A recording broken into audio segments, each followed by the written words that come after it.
Welcome to another episode of the Brain Fruits podcast. In season 3 of How to Engineer Your Future, we talk with TEDx speakers, with founders, with people that have reshaped their own career to share with you the tactics and tools on how to get started to build your own financial well-being. You can listen to Brain Fruits as always on all major streaming platforms, Apple Podcasts, YouTube, and Spotify. Please make sure to leave us a review and to share it with one friend. Today, I'm especially excited to introduce you to Dorte Kurek. She's the owner of Kurek Innovation, and she's currently helping Valified as head of operations to succeed in building a sustainable future. Dorte, you hold so many former great positions. You've worked in the banking industry for over a decade. You were a COO, you were head of compliance, you were head of ESG compliance, and you were a DPO. So really great inspiration, I think, to expect from you. I would love if you could introduce yourself and tell us a little bit about your trajectory to this date. Thank you. Thank you very much for having me. I'm very excited to be here today because I heard a lot of the previous podcasts you did, so I think it's really, really inspiring. Well, about myself, I'm originally I'm a trained economist, started in the central bank, and then moved into risk management in one of the Danish major banks called Nykredit. And later on moved into Danske Bank. So I just sort of followed that career track for, I think, about 20 years or something like that. Wow. And I've always been quite curious and changed jobs quite often internally in the bank because I think it's so interesting to learn new things and try new challenges. I think just at some point, I just realized I've been banking for like 20 or 25 years. I started thinking about maybe there's something else. And it also interfered, I think, with, I got one of these letters from my pension fund saying that they expected me to retire at 70, and that would like 25 years. Wow.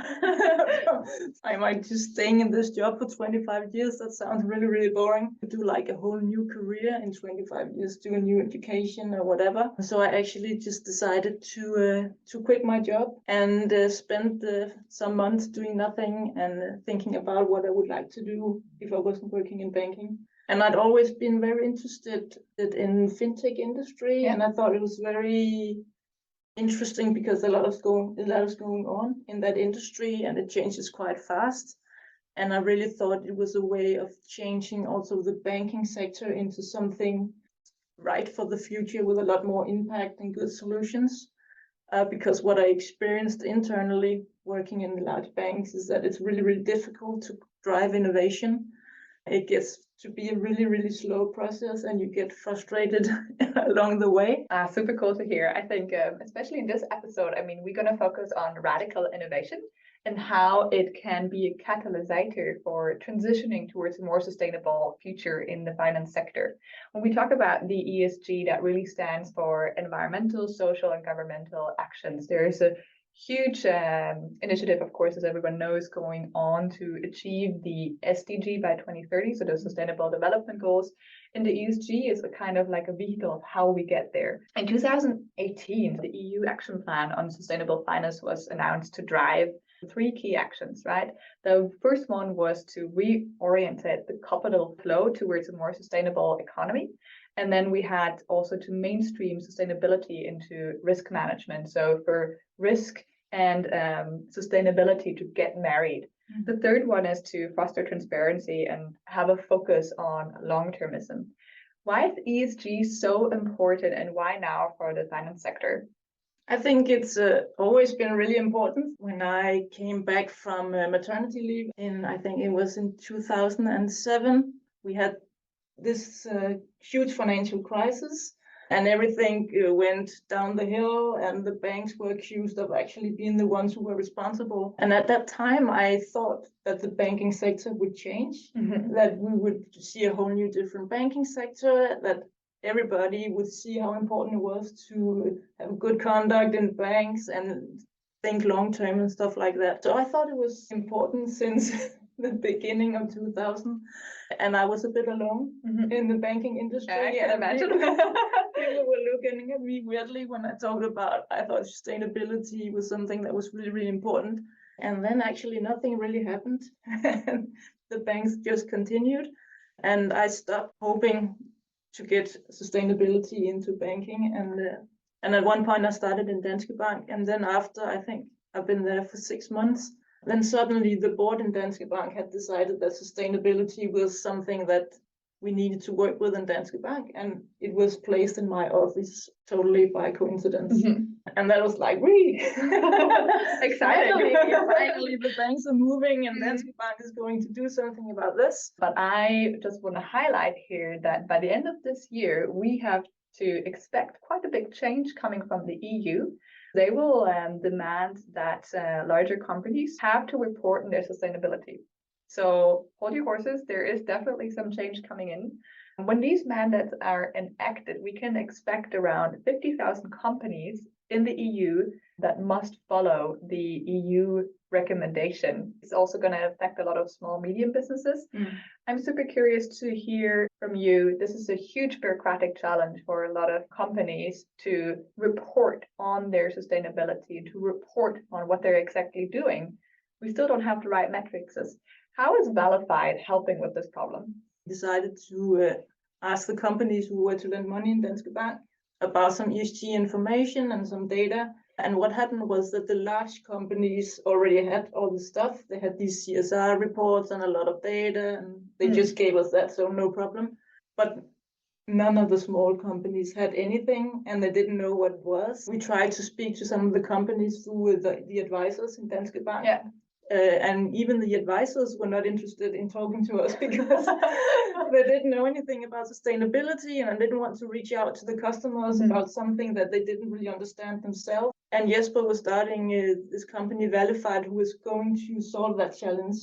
So how are we going to bring these very, very advanced and complicated data requirements? And what we do actually is we have a kind of change management approach. So we now have made a customer journey where the companies start off in a pretty low level. So some really, really basic questions to get them onboarded to the platform we built, get them to have a sense about what is sustainability, because most companies don't even know what it is. Yeah. Most companies think about climate or maybe CO2, but they don't think about all the social stuff and all the governance stuff. So it's just like a pretty basic questionnaire taking you through, what does this sustainability mean for my company? And what we experience actually is that most companies are really, really happy about it because it gives them a language, because often they participate in like network meetings or they meet customers and the customers start talking, what is sustainability and how do you work with it? And they don't know how to answer that question. So it's pretty basic tools, but it's just to get you started as a company. And what we experience is that the customers who use the tools, they start up expecting it to be really difficult and this like huge elephant. And once they start going, they actually find out it's pretty easy because we made it very, very easy. Yeah. And then they want to do more. So we built something pretty simple that motivate people to do more and more and more. Yeah. And then we can sort of build that advance into the platform.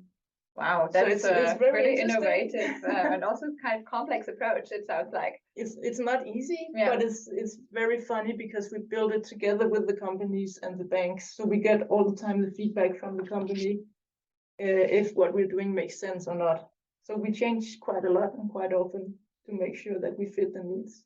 And I think it's really much needed. I mean, if we look into how many companies at the moment are, as of now, reporting on their ESG commitments, it's only 26.6%. Yeah. So there's quite a large share of companies that will need to change something. So very interesting perspective, I think, from Valified to take on this challenge and to use this data-driven approach as well to report on, as you say, not only on the environmental category, but also on the social and on the governmental part. How do you, as a head of operations now at Valified, build a strategy to tackle this problem, and what's the role of radical innovation in there? Yeah, radical innovation really means that you do something that you make something that hasn't been invented before or that we haven't seen before. Yeah. The opposite is called incremental innovation. That's just taking what you have and making some small adjustments. But if you're going into a whole new paradigm, like we are now with sustainability, then you have to build something completely different that's not even a part of the market yet. So what we did was we started off trying to define what should the principles be. So for instance, we want to cover not just climate, but everything concerning sustainability. And we wanted to meet the customers where they are. So that's opposite of what we see other tools are doing, where they often start with compliance, and then it's really difficult for the customer to understand what's going on. So we build the opposite way. We start with the customer, and then we maybe hit 30% of compliance in the first take, but then we build more and more and more. So we end up there. And then we also want to build something that's scalable. So that means the way we build from the beginning is we want to use data and technology to make sure that we can onboard a lot of the companies without having a lot of costs. So everything has to be data-driven and digitalized. So what we do is we build something that's pretty manual in the first take, and then we have something that works. Then we start to make it digital and make it very structured. So everything, when in the end, will be digital. So it's sort of a journey, and it's also new to me because I haven't tried it before. So I'm learning a lot from working with people who have done a lot of innovation and done fintech companies before. So I think it's really inspiring and interesting. Wow, I love that. A lot of people think it's really difficult to do that. Was that also your perception? Like, did you have to completely shift and decorporatize? This is how what we say sometimes in Play. I think actually you have to decorporatize. I think it's a good word. And I was happy that I had a long break, because I think if I've gone directly for corporate to fintech, it would have been pretty difficult for me. Definitely, you have to change your mindset. And I think I was lucky because when I was working in Danske Bank, I took a master in innovation.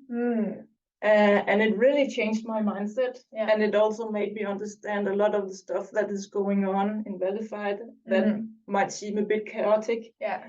And now I understand why it is the way it is and what we're really doing also from a theoretical perspective. What is the huge difference is when you're working in corporate banking, then you have a problem, you analyze the problem, you define the solution, and then you spend a lot of time talking to stakeholders about, we think this is a good solution, and then you develop. Where I think in Valified it's almost opposite. We find a problem, and then we very quickly make a solution, and then we try it out with the customers, and they give us feedback and say it doesn't work, and then we just do loops and loops and loops and loops until it works. A lot of iterations, right? A lot of iterations. If you go from like this problem definition to user research, and then always testing it quite quickly.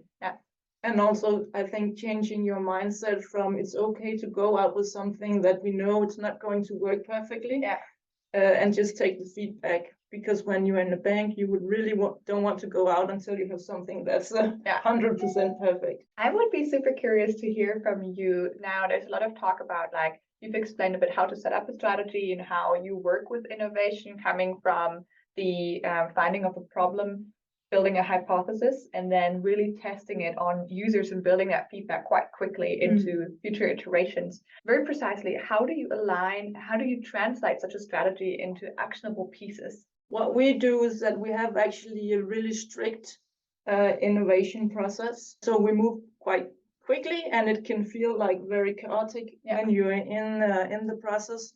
But we have some key decision for us. So for instance, we have something we call needs meetings, where we collect all the needs and the feedback we get from customers. And then we discuss here, how can we solve that?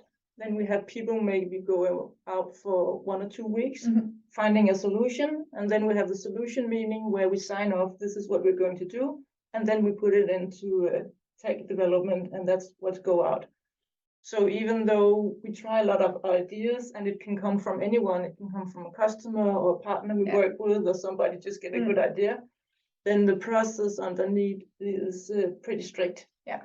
And that really helps us in getting speed, and also making sure that we have the right people present when we decide on what to do. So I think where it's not working for us is when we sometimes forget the process and we want to do something fast, but then it's not really fast because only half of the people were in the room and stuff like that. So we really need to be strict on the processes underneath. I learned a lot now already from this, like really going into the need-based conversation first with the right stakeholders, testing it out, and then signing off on the solution before you actually really launch the final product. I think this is also something that probably every startup or every scale-up struggles with, is to keep up a certain structure and cadence with people. Because of course, when you work with innovation a lot, then we also love chaos to some extent. Yes, we don't want too much We don't want structure, too so much. it's always finding a good balance and really motivating to people that there is a need for a bit of structure. Otherwise, you cannot innovate whatsoever. How do you align employees and leadership to take these processes seriously, and also maybe with an angle on taking sustainability serious? Well, we are born from sustainability and Valified. So everybody takes that really seriously. I think for us, the challenge is that we have a very diverse team. So we have people who knows a lot about sustainability, and then we have people who knows a lot about tech, but less about sustainability. People who knows a lot about building platforms, but less about sustainability. So we work a lot with getting people up to speed in terms of what is sustainability and what's going on in the market right now. So what we have weekly meetings with just normal team status meetings, but that's also where we discuss what did we hear from the market, what kind of news, how does that affect what we're doing, why is that interesting right now. And then we have once a month, we have Valified, Sustainability and Valified Day, I think it's called. And so where we meet everybody physically for 1 or 2 hours, and then we talk about sustainability. So that could be questions from people in the team, but it could also be inviting customers in who present how they're working with sustainability, why they think it's important, what are the challenges and stuff like that. So usually that's really, really motivating for everyone, because it's so interesting to hear the customers speak about, you know, their daily life and what is difficult, where do they want to go. And we have very immature companies in terms of sustainability and very mature companies. So it's also interesting to hear the different perspectives from companies and try to align, you know, how are we going to fit the platform into these two very different kind of companies? How can we sort of help both types? It's really interesting for me that you also take into account the customer's perspective, like in real life, like physically asking them and coming to you, presenting to you how they use the product actually. I think that is a really cool idea than just, you know, collecting surveys, because no one really puts a lot of effort into them. At least it means a lot for the tech people, because usually the customer feedback only goes to the customer support team. But we have like 2/3 of the companies are actually the tech guys who are building the platform, and they don't hear anything. So we really like, you know, to hear from the customers what's going on. Yeah, I must say I want to incorporate that also more in our ways of working. I think that is really, really cool. Having heard about your success story now, switching from big corporate to sustainable fintech, what are some of the recommendations you would give for anyone really who wants to engineer their career path similarly and dive into sustainable fintech in the future? Yeah, that's a big question, because I have a lot of Well, I think it's very important to educate yourself. So basically read what you can read, or listen to podcasts, or there's a lot of free online courses as well. So that I really have learned a lot from that. Also pretty basic stuff, but when you don't know anything, it's, you know, even basic is really good. Then I think it's about also building a network, because you get really influenced by the people that you are talking with in your daily life. So if you only talk to corporate people, then you get that like corporate mindset. So at least from my perspective, I thought a lot about what kind of people do I want to meet, and where can I meet them, and when can you meet them? Yeah, that's interesting. I started going to the Fintech Tuesdays in Copenhagen Fintech Lab at that point. Unfortunately, Corona came and closed it all down. But that was, I thought that was a very good place to meet people. And I actually met some previous colleagues there who had also transferred from corporate to fintech. So I thought it was really inspiring to talk to some of them. And that's also through that network that I ended up with the jobs I have now. So I thought that was a good way. And then I think it's also important to do something that you are interested in. So even if you don't know anyone else, but start doing something like you do the podcast now because you think that's interesting. Because then you just, from that, you build your network and you build a lot of experience that you will use later on. So I think it's, get to know some people in that area and start doing something, whatever, something, and educate yourself. I think it's the most important ways to do. And then I'd say it's at least when you are young, you also have to think about your financial situation. So maybe you will have to have like a part-time job doing something maybe you find boring or whatever, but then you can spend the rest of the time changing the world or what you want to do. I think this is a great financial is really important. So don't go like 100% into something if you can't survive on that. And I think this is a really great, important thing to stress, because a lot of people have this idea that in order to find fulfillment and purpose in your job, you need to just stop and switch to something completely different. Whereas it's completely possible to start something at the side, a passion project, some little thing you're just want to test out, and it doesn't have to be perfect. Exactly. It's similar as you start a company, right? It's very similar processes. You start something and it will suck, but you collect the feedback, you make it better over time. Exactly. So I really love that. And I think you also have to think about like you have your whole life.